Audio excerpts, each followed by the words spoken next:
পরিমাণ বালু এখান থেকে লুটপাট হয়েছে, সেই মন্ত্রণালয়ের যেহেতু আপনার দায়িত্বে, তো এর মালিকও আপনারাই, কিন্তু এত লুটপাট হলো, আপনার মন্ত্রণালয়ের যারা লোকজন তাদের কোনো নড়চড় আমরা দেখলাম না এখন পর্যন্ত। আচ্ছা, বিসমিল্লাহির রহমানির রহিম। আমি 71 সালে আমার আব্বা এখানে এমসি কলেজে পড়াতেন। তো আমি তখন বিশ্ববিদ্যালয়ের ছাত্র, প্রথম বর্ষের ছাত্র, তখন আমি আসতাম। এই এলাকাটাকে ধ্বংস করে ফেলা হয়েছে রীতিমতো।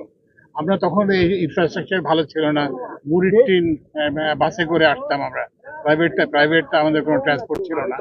কিন্তু এসে এখানে আসে নামলেই আমরা একটা ইয়েতে পেতাম, একটা নৈসর্গিক দৃশ্য টিশ্য এগুলো দেখে থেকে আমরা খুব ইয়ে পেতাম।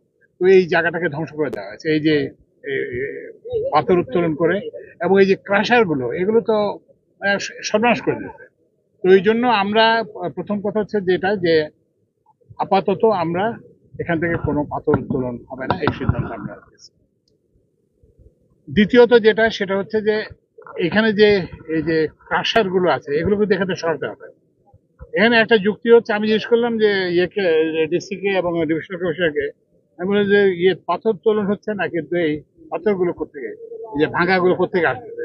তো এগুলো বললো যে এগুলো ইম্পোর্ট হয়ে আসছে। তো ইম্পোর্ট যদি হয়, তো সেটা ইম্পোর্টের রাস্তায় থাকবে, এখানে কেন থাকবে?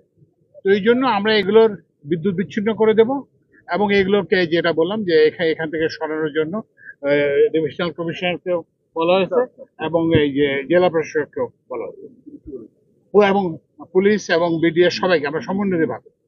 এখন যেটা গুরুত্বপূর্ণ প্রশ্ন, দুইটা প্রশ্ন। একটা প্রশ্ন হচ্ছে যে এই পাথরের উত্তোলনের সঙ্গে তো শ্রমিক আছে, অনেক শ্রমিক আছে, তাদের কি ব্যাপার এই পাথর সংক্রান্ত ব্যাপারে?